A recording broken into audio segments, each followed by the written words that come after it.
Salutations from space and aloha from Earth friends. Gemini Brett here with a pop-up stream to honor and tune into the key of C's for this new month, this Pisces New Moon, which aligns today.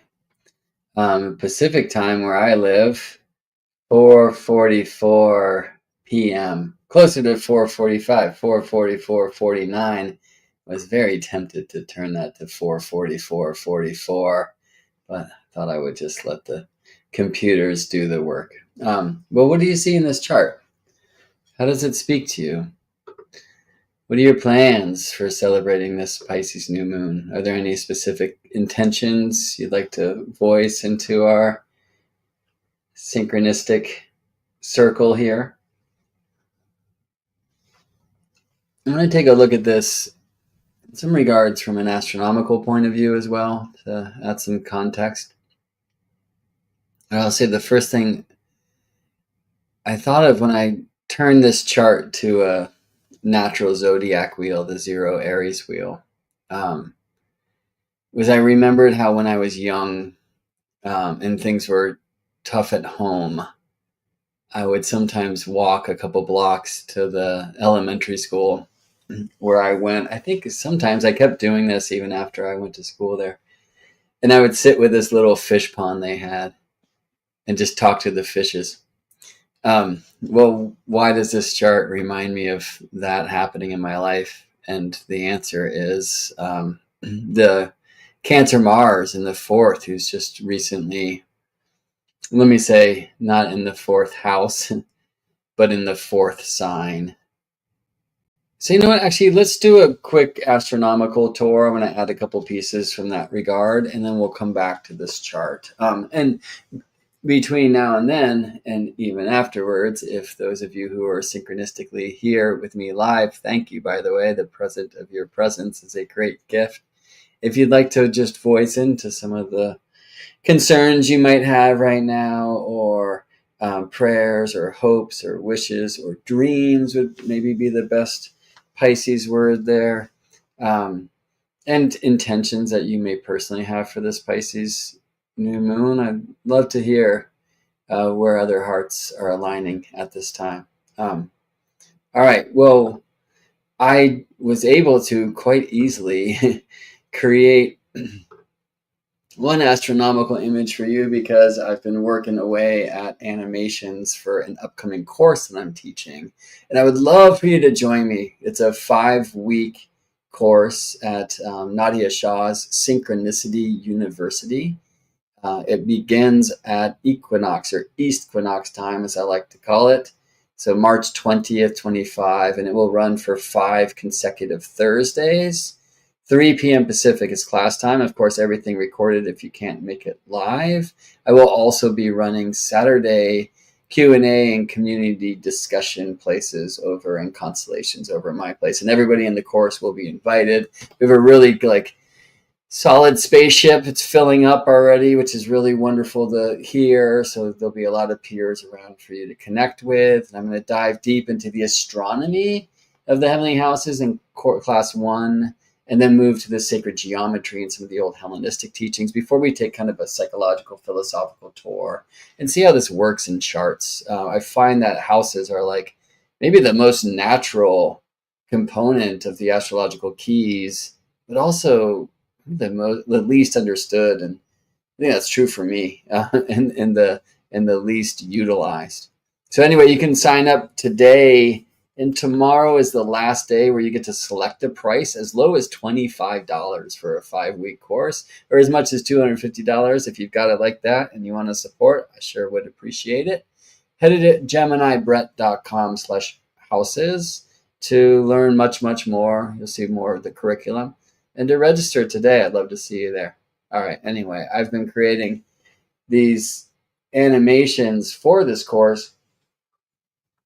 And one of the reasons is in modern times, astrology teaches such little difference between houses and signs. So I wanted to show what the tropical signs are first and get to this thing, the so-called natural zodiac. And it's based on the truth that the tropical zodiac, like so many sacred systems of ancient wisdom traditions, is directionally aligned. So we're looking at a time here, it was in 2024, just at the end of that calendar year, if you're into that whole Gregorian trip, where we get to see the sun aligned with Earth's south pole. All right, so that's the sun ingressing Capricorn, when the sun shines directly above Earth's Tropic of Capricorn. That's the southern bounds of the sun's journey, where it stops, solstice, turns around, tropikos is Greek for turnaround, and then heads north for 6 months, right?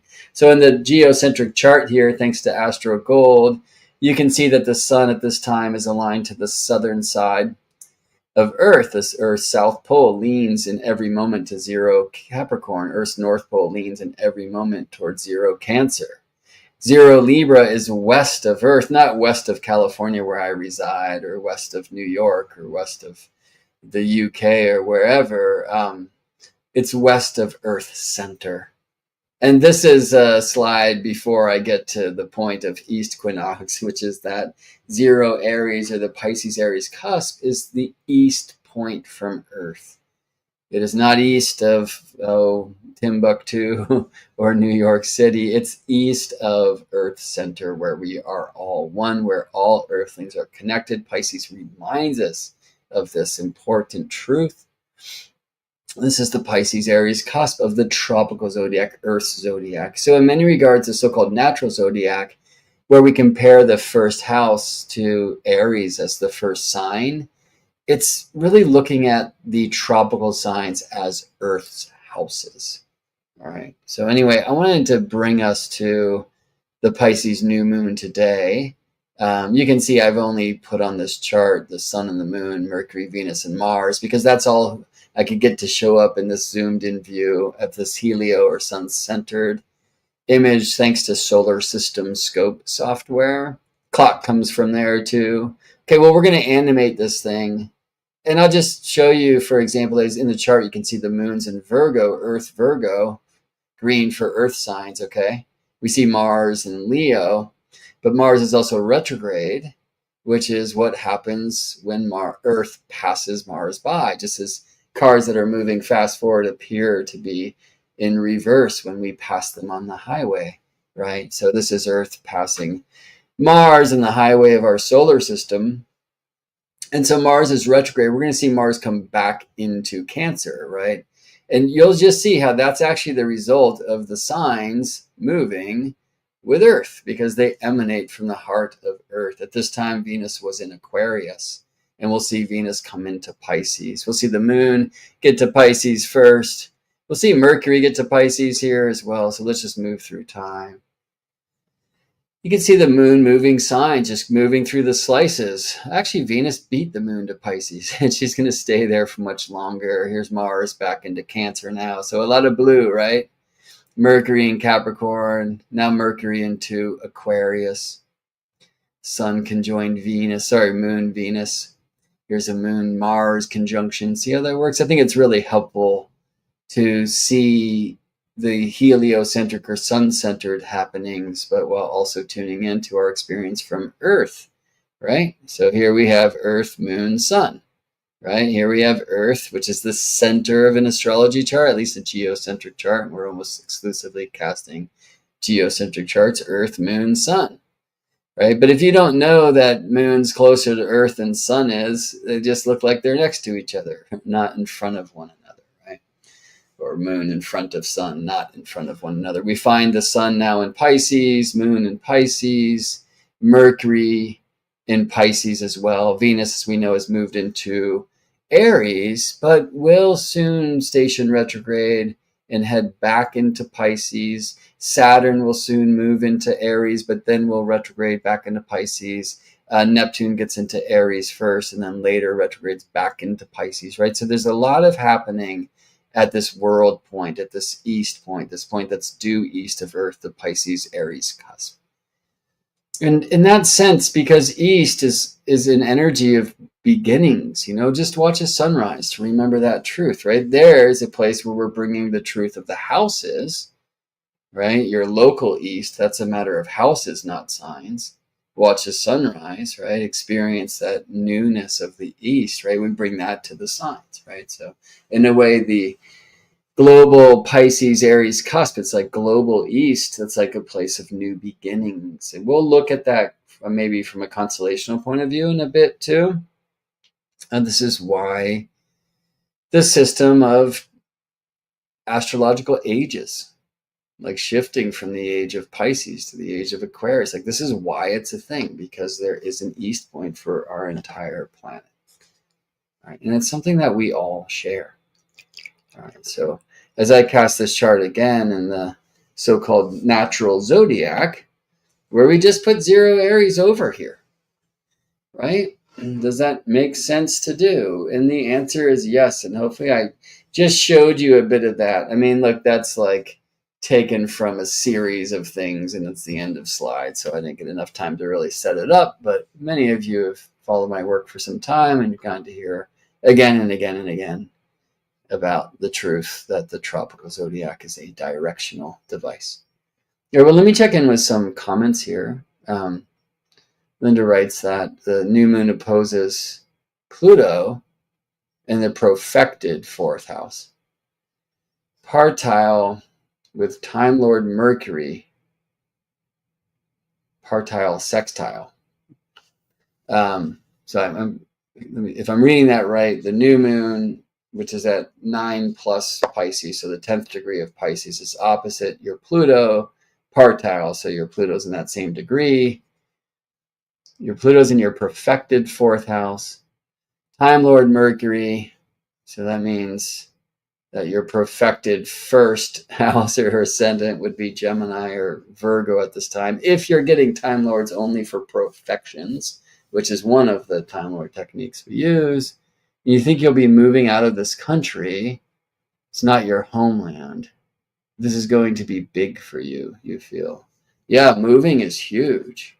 Obviously, even if you're moving down the street, we're considering a move. Home has been like a really key theme in our world right now, with us, also with Koa's dad. And I'm seeing that Cancer Mars kind of speaking to that a bit. And opposite Pluto, of course, we want to see change, opportunity.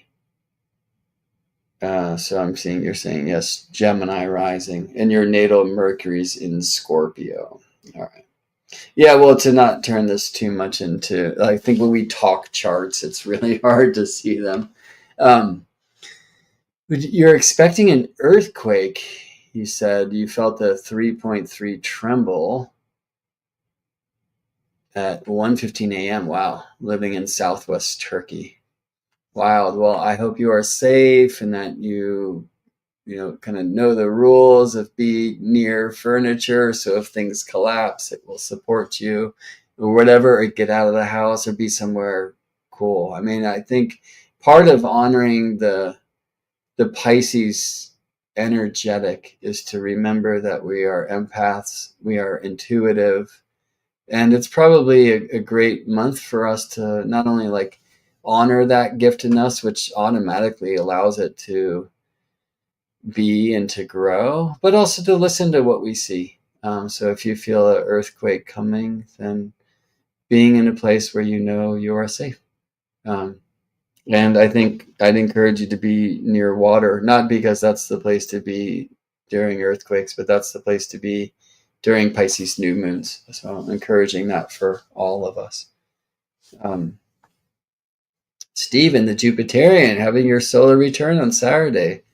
Happy birthday. So interesting to see a newish moon in the solar return chart, right? Might speak for beginnings.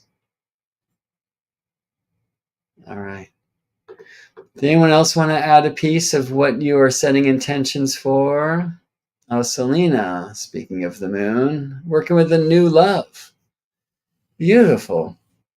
and always interested in hearing, does that mean the new love has arrived? And so you're riding that wave and trying to navigate that as a beautiful new thing, but also with respect to how we've rafted before and things we might want to change and things we certainly want to keep or even retrieve. Um, or are you calling in new love? And Pisces and love, in many regards, they can go hand in hand. PK was on the Storytelling Hour podcast a couple of weeks back, and we were looking at some of the etymology, and like he was sharing how deep it is when you start studying some of the Greek, and we spent some time looking into how strange it is that there's only one word for love in the English language. I wonder if that's true for those of you who speak different languages. In the language that you speak, how many words for love are there? Well, in Greece, some say 7, some say 8. I found an article that said 9, though one of them looked like a kind of new contribution. But certainly one that goes all the way back is agape, right? And that's like more of a universal love, a love for all. And I really feel like this is the Pisces love, right? I mean, interestingly, we know Pisces traditionally to be a sign of Jupiter. So, Stephen the Jupiterian, what a wonderful gift to have you here, especially. Jupiter the Steverian. But it is also a place, Pisces, where Venus is said to be an honored guest. And I think that's a fun and beautiful truth to tune into. I didn't put this chart on the screen, but in the different divisions of the wheel that many of us look to, Venus also holds space for a whole bunch of the beginning of Pisces in the system known as the Egyptian bounds or the Egyptian terms. And so this particular Pisces new moon at 9, almost 10 degrees Pisces is definitely in the bounds of Venus, while Venus, by the way, is in the bounds of Venus in Aries. And Jupiter is in the bounds of Venus in Gemini. Fun, right? So we get like strong Venus if we start looking into some of the little parts of the chart. Let me show you an image that shows these divisions that I'm referring to. Go over here to Astro Gold software. Right, and so the new moon here, these are the Egyptian terms or bounds in the very inner wheel, and you can see Pisces. Let me actually go to like scorecard view, and you'll see this, that the sun and the moon are in the terms or bounds of Venus, Venus in her own bounds, Jupiter in the bounds of Venus as well. We get Mercury and Mars playing a bit of a switcheroo game in each other's bounds. That's true for Mercury and Jupiter by sign, and for Sun and Venus by signs of exaltation, right? Because the Sun is said to be exalted in the sign of Aries, where Venus now is, while Venus is said to be exalted in the sign of Pisces, where the Sun now is. Now, Pisces and Aries and all neighboring signs from the traditional point of view, they don't see eye to eye. They're inconjunct, but that reception can help them kind of support one another and connect, and even connect these signs, or if this was a natal chart, I would say these houses. But let's play that game. What if Pisces and Aries get to be more connected through this mutual reception? What if also this idea of the bounds or the terms with so much Venus there offers more opportunity for Venus? Is that more opportunity for love? What is Venus is a wonderful question. Well, it depends where and, what in the chart, right? But let's look at some of these traditional associations with Venus, like Venus is said to keep her homes in the signs of Taurus and Libra. Those signs are said to be her homes, domiciles, right? Well, Taurus feels much more like this sensual, embodied right? Love. Where Libra would be more of the relational love, right? Those are very different things, and we want them both to happen. Well, I shouldn't speak for you. um, but Pisces is a very different type of love. It is the love for all, right? Cancer, where Mars now is, a place where Mars is said to be in fall, and that's an interesting question, especially with Mars having just stationed direct. Like, there's going to be a lot of weight to Mars in Cancer right now.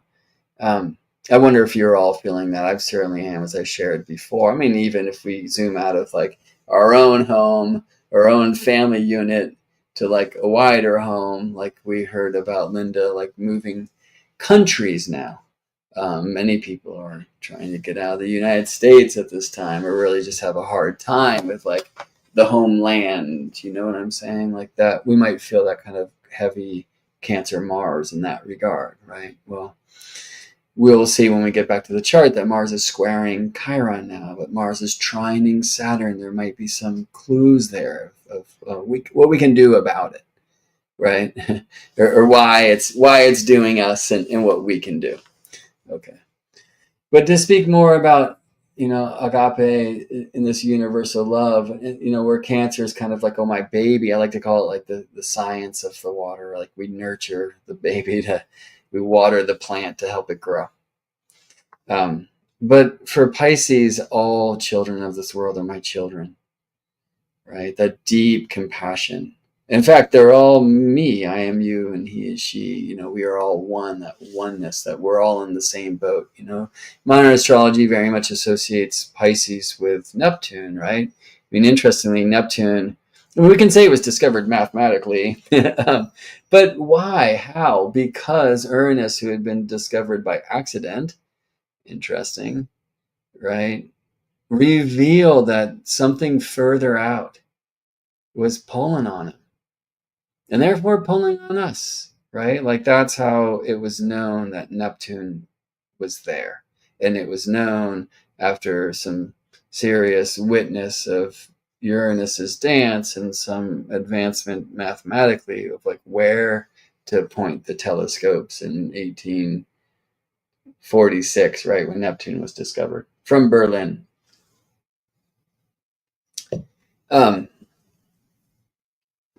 Like, I'm more of a traditionalist. I see Pisces more as a Jupiterian thing these days, but I can't deny that Pisces swims a lot like Neptune does, and Neptune is a very Piscean being. And it's interesting that we have spent so many years now with Neptune in Pisces. I feel like this Pisces new moon is giving us an opportunity to really feel into transition and the ending of the beginning of the ending of the beginning again, and all that. I'm going to show you Neptune's movements into Pisces, which was way back when. The first of 3 crossings was on April 4th, 2011.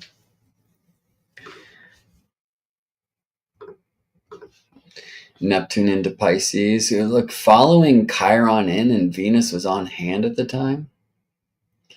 Neptune then stationed retrograde and went back into Aquarius on August 4th. And then stationed direct and came back. So August 4th, 2011, came back into Pisces to stay in 2012. It was February 3rd, 2012, Neptune back into Pisces. Chiron was hanging out, you see. Venus in Pisces at that time too. It's like interesting one, I think, to witness. And then let's go this next Pisces new moon in that year of 2012. It was just right at Neptune's side. I'm just intrigued. Yeah, that would have been the first Pisces new moon with Neptune. And in a sense, here we are with the last Pisces new moon with Neptune. Well, Is that true? Let's look a year from today. Because Neptune, or let's just play it this way. Neptune is going to head into Aries now, right?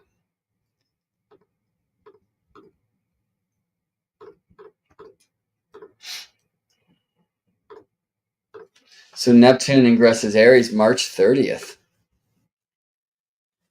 And look at where Mercury and Venus are at the time, retrograde at this Pisces Aries cusp, right? They're Venus already in Aries, Mercury's heading in, but they will both station retrograde there and come back into Pisces. That's true also for Neptune. It's true also for Saturn.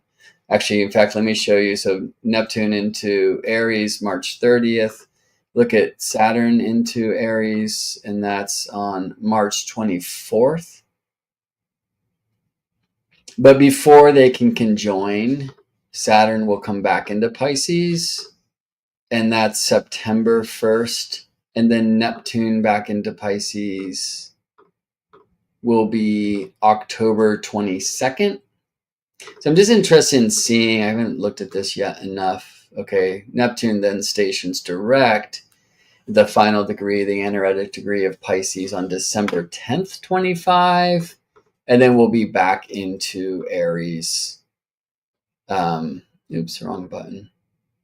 We'll be back into Aries on January 26th to stay for some time. Like Neptune's next sign change after that, January 26, will be Neptune ingress Taurus in 2038. All right. And so it is true that today's Pisces new moon is the last Pisces new moon of our life while Neptune is in the sign, right? Like, so those have been happening since 2012. Consider that.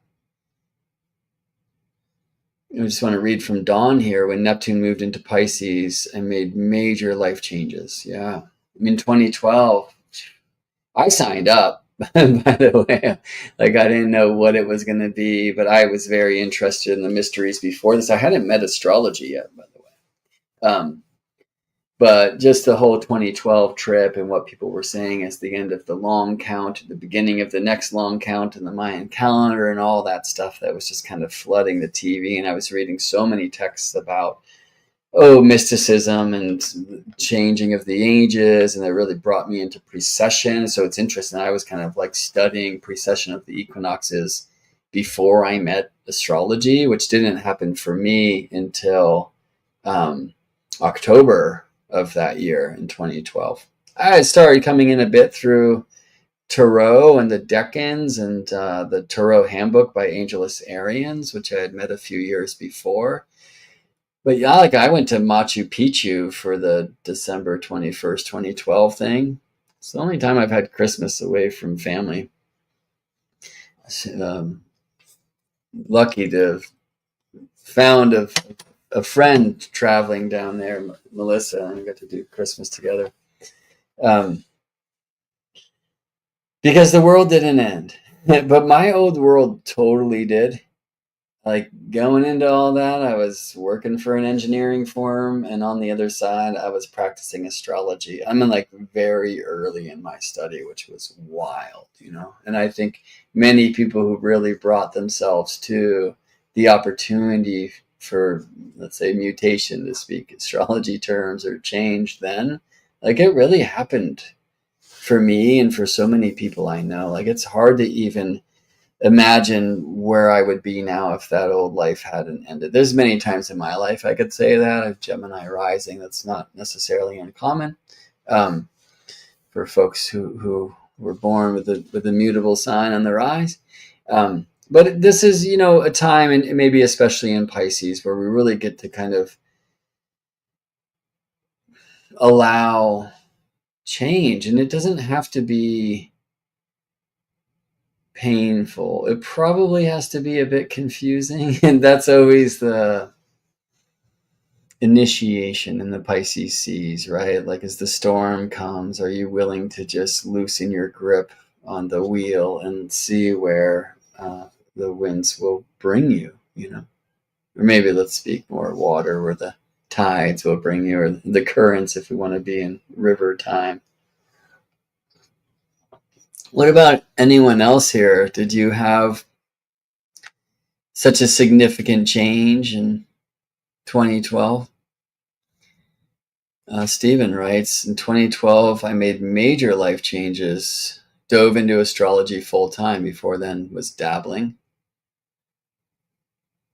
Don, I began 2012 on personal healing journey and learned about more of the ancient methods of healing. Amazing. Yeah, and it's amazing that featured this kind of Chiron and Neptune together, you know. What will we miss about Pisces Neptune? What might be exciting about Pisces and Aries and this change? That's so significant. I mean, for me, this new moon really has me keyed to that. Even though it's not like the new moon's right at Neptune's side, that would have been more true last year. I can see just looking at this chart. Let me get this back on the screen.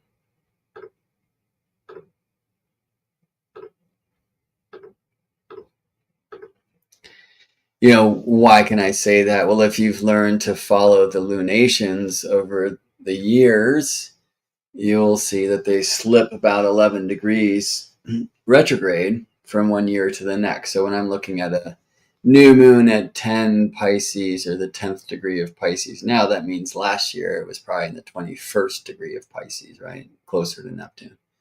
The year before that, this same quote unquote new moon would have been in Aries. And I'm not going to go into all of those dynamics now, but that's just because 12 lunations is 354 days and a bit. So it's like 11 days shy of a golden year, of an Earth Sun year, right?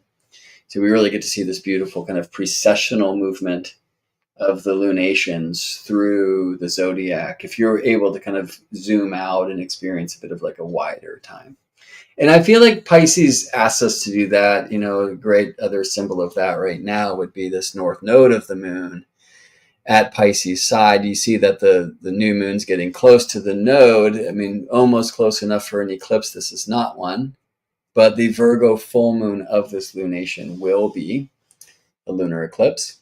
And then that will be followed, so a month from now, with a solar eclipse in Aries, right? After the equinox time. Let me check in over here as well, just to see if any of you responded. Some questions I asked. We get some clarity from Selena. New love has found you, and it's quickly becoming very deep. Looking at first meeting around the full moon. Beautiful. Yeah, so, you know, when things like are aligning at full moon time, it's really good to clearly bring our intentions to this new moon seed now, right? So even knowing that it's a Virgo lunar eclipse in a couple of weeks when this cycle becomes full, right? Well, where is that going to be in the chart? We can look to that, by the way. But you know, a game you can play, by the way, is just basically add 15 degrees or 195. So you go opposite to where the new moon is and add 15. So if the new moon's at 10 Pisces, we're looking, generally speaking, at like 25 Virgo. It's good to have little cheat codes, right? So we don't have to always push the buttons to move forward. All right, well, let's look at some of the profound aspects of this chart. Generally speaking, I will just say this before we go there around Pisces. Compassion, right? So, it's hard for me to say that without saying, look at how strong there of a square there is between this Pisces new moon and Gemini Jupiter. It is so hard to be compassionate if we fall prey to the divide and conquer paradigms of red and blue or whatever it may be. There's this side and there's that side. I'm just going to like not fill in those blanks because you could fill it in your own way. Many of your blanks that you fill in or words that you fill those blanks in will be exactly the same as mine because we're all living in these weird ass times, you know. But we must be careful of like blowing up division. Jupiter and Gemini, I hope, and there is a mutual reception now according to the tradition with Pisces Mercury in Gemini Jupiter, who, by the way, are not square, right? They're more in like a ninth harmonic arrangement. They're more like binovile. They're more like 80 degrees from one another, which tends towards spirituality. It tends towards community. The trine is in that same family of ninth harmonic. And so my prayer is, and I think that's a good Pisces word personally, or my hope or my spells to bring in the Gemini word, is that like we can have, or let me just speak for me, like I can have more compassion for those who I've been told are on the other side of some wall that doesn't even exist. I can have compassion for some of the terrors that are happening in this world outside of my house right now. I can be careful with my own tendency to be manipulated into one belief or another that would keep me from caring. I also want to be careful to just sign up for a team that declares it's the one that cares, right? If I have to, two crows are flying at me right now, and then they just went both like one to the west of the house and one to the east of the house. That was amazing. I was like looked up right from the direction of Mount Tamalpais, sacred mountain here, two crows flying right at me, and they split, which is awesome. And I bet you they got back together on the other side of the house, and I wonder if they're squawking about what one saw there on the western side, while the other saw what happened on the eastern side. Let's be that. Let's be two crows that come together. Let's be a million that come together. May murder only be a word that is used for groups of those flying beautiful birds. Okay. Anyway, I don't think I even need to finish that stream. It's crazy how redundant I have been as I'm tuning into charts in recent years. It's kind of crazy how redundant the charts have been. It's hard not to see this theme again and again and again of be careful with information overload, information manipulating you, but also like be careful to completely ignore any information that you've been told is not cool to look at. That's a huge thing right now. That's in this chart. That's in my experience of this chart, and will align to my intentions as well. How can I bring and be more compassion in it and bring more compassion? How can I align my heart with those on the other side? It's a gift for me. It's challenging, but it's a gift that in my practice, in my astrological practice, sometimes a client will come in and they say all these things right at the beginning of the session. It's like, oh, this is going to be a long one. And then I just have to no, heart before chart. May the wisdom of this beautiful being speak through me today. Don't try to bring anyone to the light. Learn to see the light in them. Let that light in them shine their path so that they can see it. Let me assist as a narrator for the celestial conversation to help all of that happen. And my own biases, and sometimes I'll hear a mother say, yeah, well, my son went here. And, it's like, well, have you ever considered he might be right? How much do I want to say? How much do I want to poke and prod? And how much do I want to allow myself to be informed by others? So a really wonderful thing in my life right now is I'm just connecting one-on-one with amazing people like you. And we don't always see eye to eye, but sometimes if I'm allowing myself to have an open heart first and then an open mind, I can be more educated by someone who's looking in the opposite direction, right? Or flying to the west of the house if I'm flying to the east. You see what I mean? And that's here. And so some of the challenges in a square, and like a Gemini Pisces square, is going to look like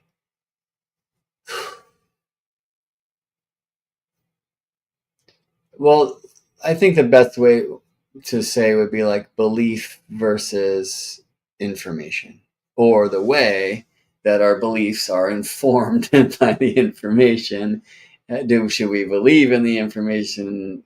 So things like fake news and info wars and other kind of like memes can come through to speak to that. But there's also something here of just like there's a square between the open mind and the open heart, and that tension actually will help us like learn and express. And the mutual reception between Mercury and Jupiter here, which we're going to lose if we give Pisces solely to Neptune, by the way, like that will help more of a gracious exchange. And when I look to their harmonic and being more like ninth and fourth, so more binovile 80 degrees than square 90 degrees, there's more opportunity now, right? But all these planets dancing between Pisces and Aries, there's another great way to kind of look at two worlds, like the Pisces world, which is the all that ever was, is, and will be. Well, where do I fit into that?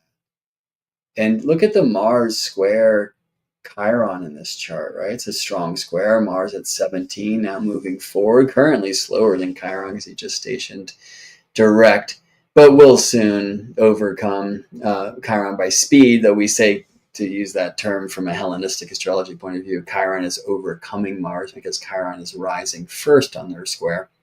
But Chiron is in Mars's home of Aries, right? So there's some reception there. But that can be a challenging thing, and some of that just, I think, looks like the wounds that might, if we utilize the energy of these signs of Cancer and Aries, which is all we can do in a houseless chart, right? That might look like some of the wounds between like me and my familiar patterning, right? Like I tend to just keep my mouth shut. I'm hanging out with my family around some of the, I don't know, rabbit holes that I tend to journey through. But that's cool because there's plenty of other things to talk about, right? Like love. Anyway, that one might look like, well, the wounds of being the black sheep or being different or feeling ostracized from your own family. I mean, that's obviously a very familiar territory for most mystics.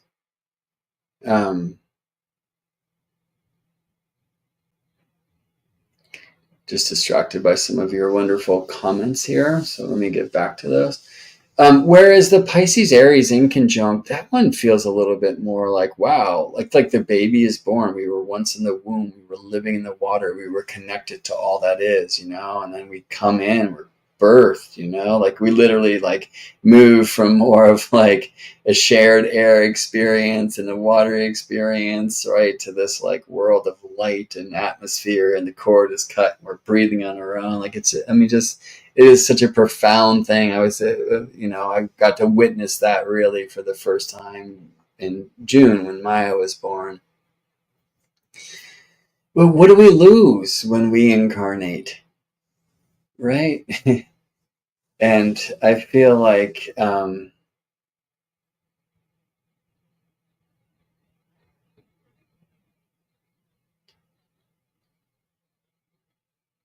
there's a time when that most mystics get to, which is like a kind of connection with spirit and this deep feeling actually of abandonment.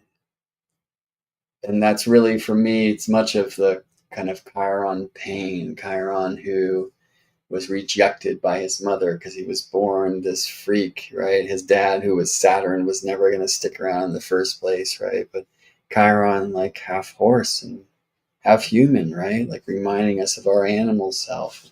That's how that roots into the earth, right? And the kind of also the mind of the human being. It's reaching into the cosmos this way too. And he's a warrior and he's a healer. It's like Chiron really actually speaks much for this Pisces Aries world, I think. So looking at that Mars Chiron square, I think some of the woundings around home, where do I fit in? Why don't I? Those questions. But then look at how Mars is trine Saturn. I'm always like trying to hear the music in the chart, right? And so the square sounds like some tense chord, but it's going to release to that trine. And what about Cancer, Mars, trine, Pisces, Saturn? Let me just put that out there as I check in with some of your comments, and then we'll come back into that, okay? This is a beautiful comment. Thank you, Winter. Dreaming into bringing the energy of mindful magic into purposeful practices. I mean, purposeful can sound like a Saturn word, by the way. You know, the mindful magic. Maybe we hear Mercury in there as well.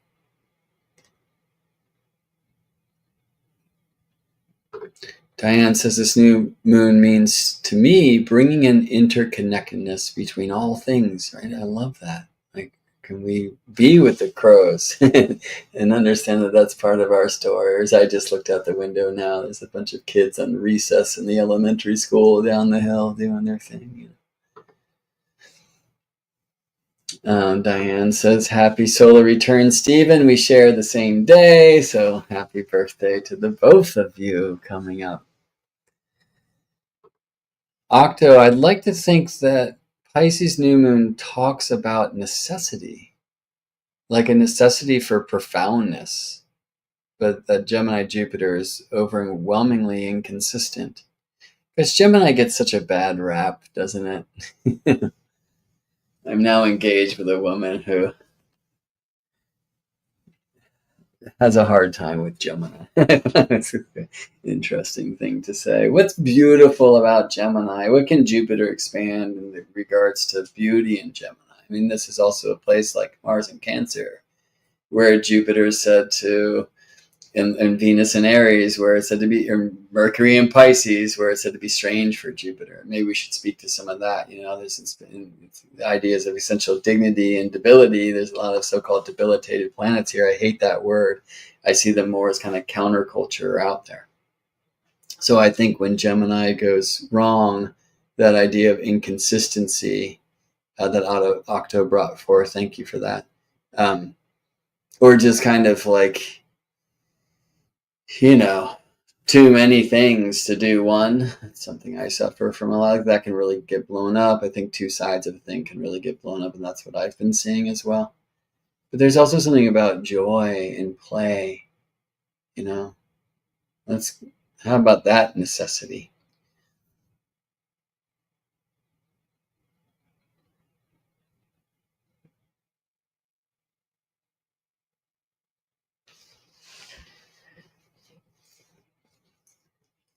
This new moon feels like a big transformation personally and globally. Yeah.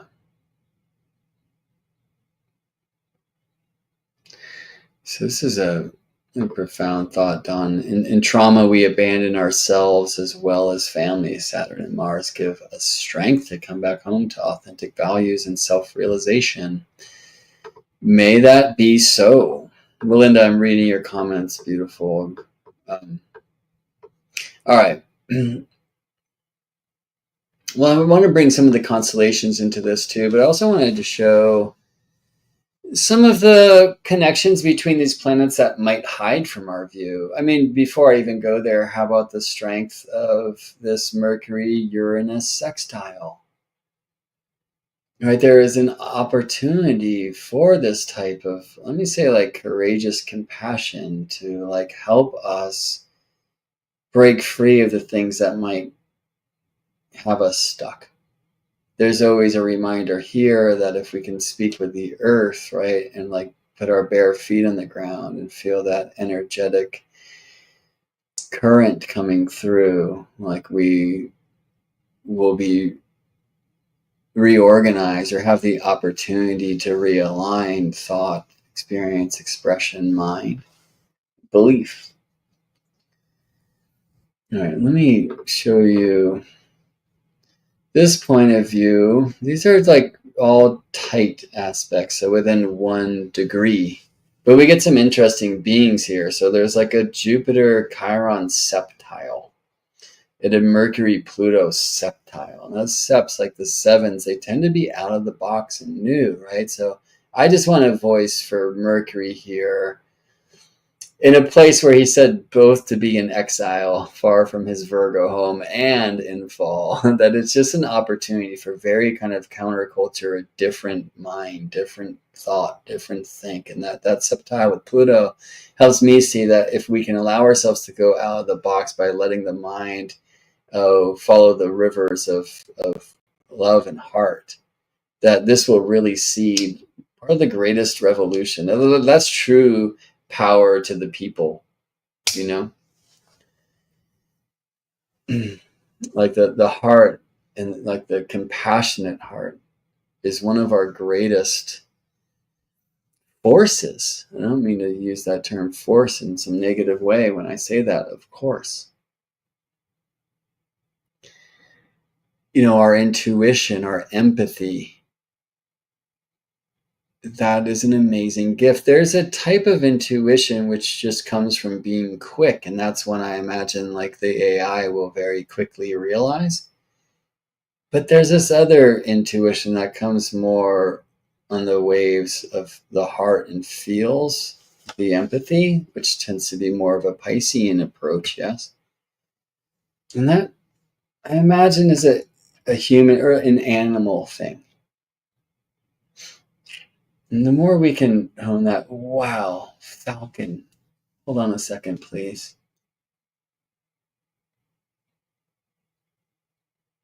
This falcon was here on like that same fence post a few days ago, and I reached for a camera and it was gone. So should I not reach for a camera? But the thing is, Koa just chose peregrine falcon for like a book report. So I gotta show him this.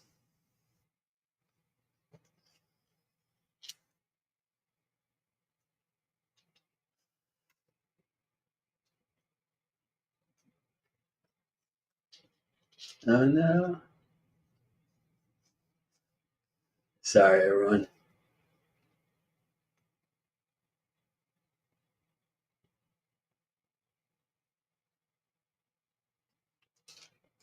Camera settings.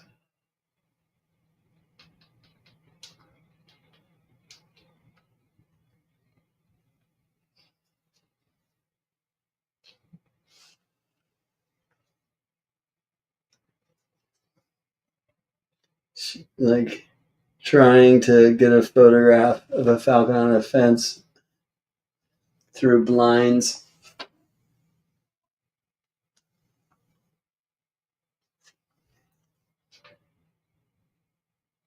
Huh.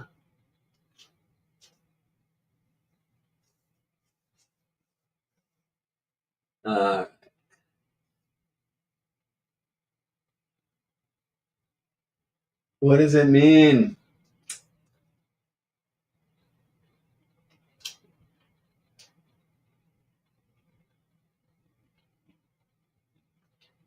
Perfect.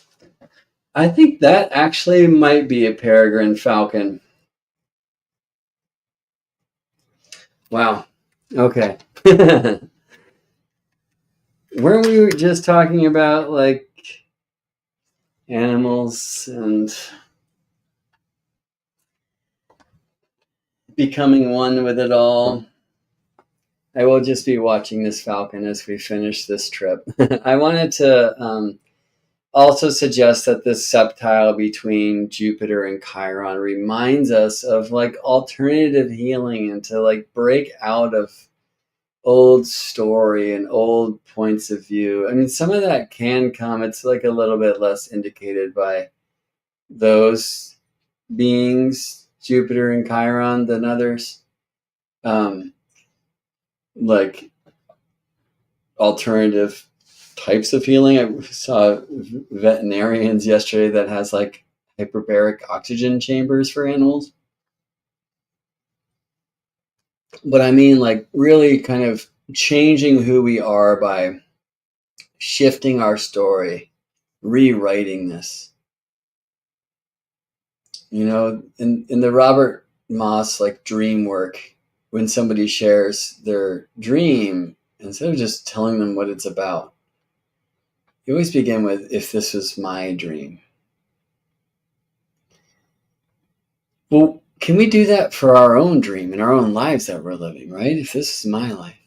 And, something I'll do oftentimes if there's like a nightmare, especially a recurring one, is try to, in my waking state, get as asleep as I can, to meditate with the drum, and then like go live that nightmare, but then bring it to the type of ending that feels good and right for me.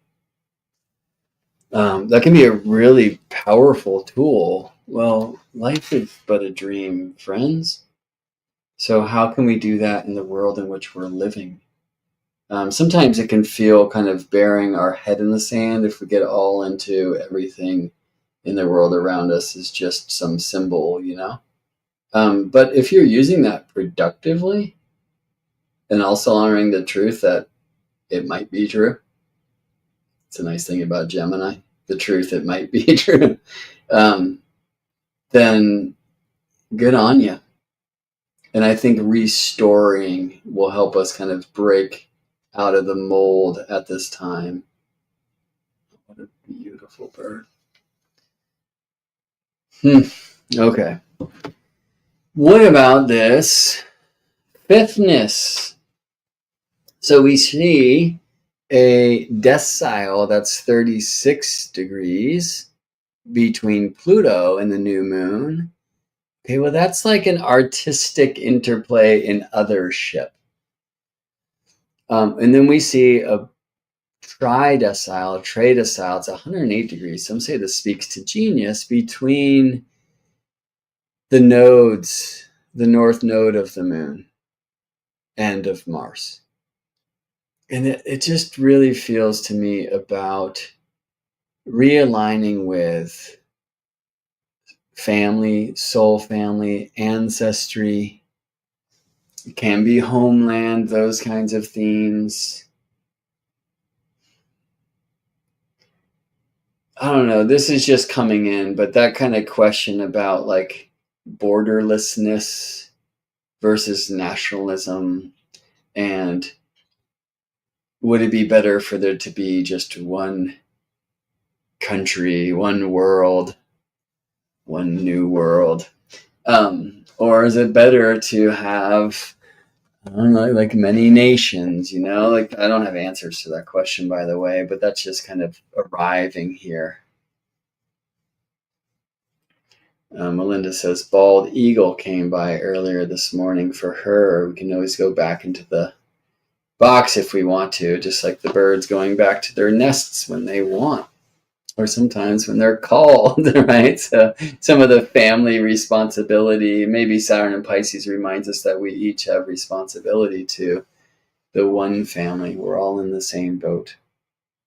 Winter saying Saturn here as an authority who utilizes encouragement and understanding to motivate rather than falling back into shame and fear, neither of which have ever brought out the best in anyone.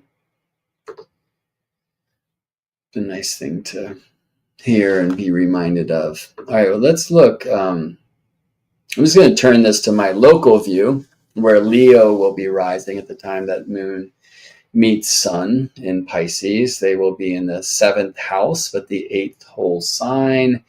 I mean, it's fun to see Astro Gold kind of struggling to make houses big enough to fit all these planets of this massive stellium that, for me runs all the way to Venus. I mean, maybe even to Chiron. I wanted to turn it there just before I showed you. This is the local view from Stellarium astronomy software. And just to see that this Pisces new moon is in the water bearers stream, very close to a great star called the Hydor. It's weird that I hadn't yet contemplated how it's at the top of my chart.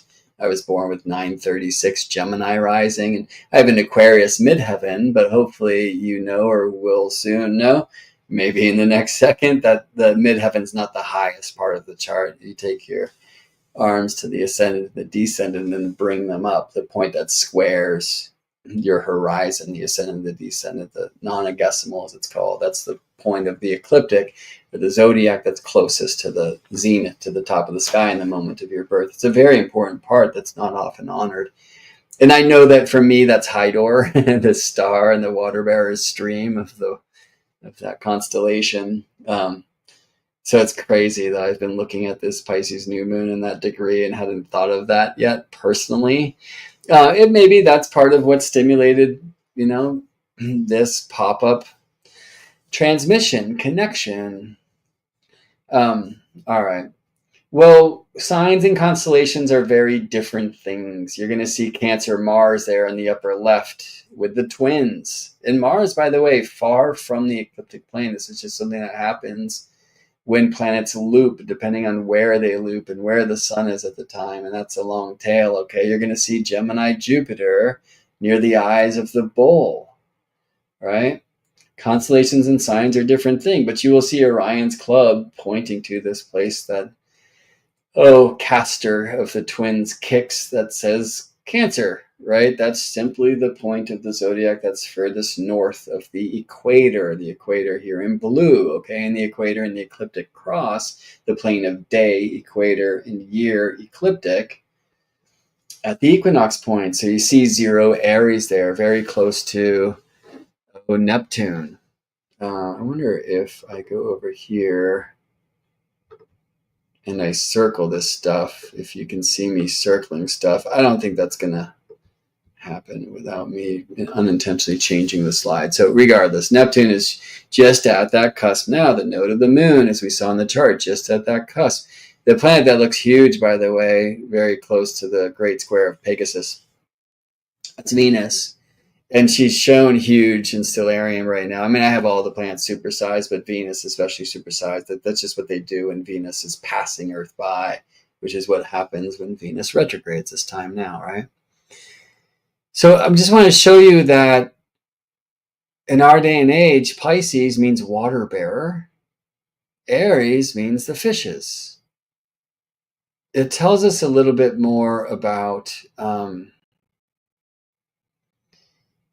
how important the tropical Pisces Aries cusp is, this point that's east of the Earth, because it precesses or moves retrogrades through the constellations. This is part of the astronomical mechanism that brings the archetypal evolution thanks to the turning of the ages. And there's just so much energy there now. So I think I'll finish with this statement that I hope feels compassionate for you. We are in a turning of the ages. We are in a time of great change. When the North Node is where it is now every 18 and a half years, it's the most tidal times that there are. I mean, like literally, scientifically, measurably, all right? If you feel super tidal, if you feel so up and down, like that is the signs of the times. And are we willing to just surf those waves and actually enjoy it instead of just feel completely overcome by it? That's probably there's some will required. I like Venus and Aries here and the mutual reception she has with the Pisces sun. There's some dreaming required. There's some vision. There's some intention required in that. That's our right. Maybe to bring Saturn back in. Maybe that's our responsibility. This new moon, by the way, is in Saturn's face, to use the old system, the first 10 degrees of Pisces.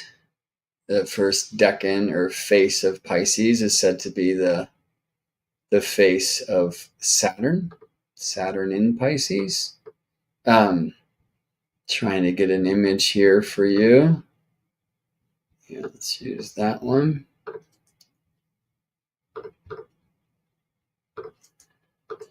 That, since the Golden Dawn time, has been associated with the Eight of Cups card of the Tarot.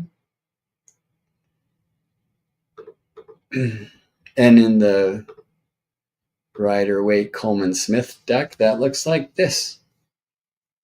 It's interesting that it's like 6-2 and 1, 6-2 and the journey agent and the one as far as like the geometry of the cups go. Sorry, 5, 2, and 1. 5, 2, that dude or that lady in 1. But you can really just see the kind of the mystics setting out. I'm appreciative of like the redness of the robes here. You know, what kind of appears to be the moon and the sun together. I mean, maybe that's simply a crescent moon and we get to see the earth shine and the moon is balsamic like that, which really feels like endings. That would be a northern hemisphere expression when we see the moon crescent on the left of her face. In the northern hemisphere, that's the east of her face, which means the balsamic moon, right? So what's happening just before new moon. In some ways, Pisces can feel like that balsamic, that ending, which is the ending of the beginning of the ending of the beginning again. You know, I think that's like kind of the main thing we can tune into. Well, I love just seeing this place where the kind of the rivers and the seas meet. Speaking of birds, oh, and our falcon has flown. Um, and I like seeing the walking stick. You know, is that a prudent choice? Is that a statement of wisdom? Is our character here one who is aged and gone from the four-legged crawling to the two-legged walking to the three-legged, as we hear in the riddle of the Sphinx, right? What do you see? How can this help? Does this bring anything to you? How is this Saturnian, by the way? Is this one coming home or going out?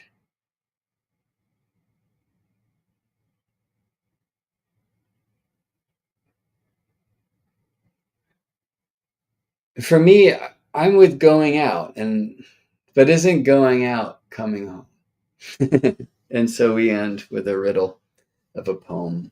See you in space, friends. More love. I'll do my best. Will you?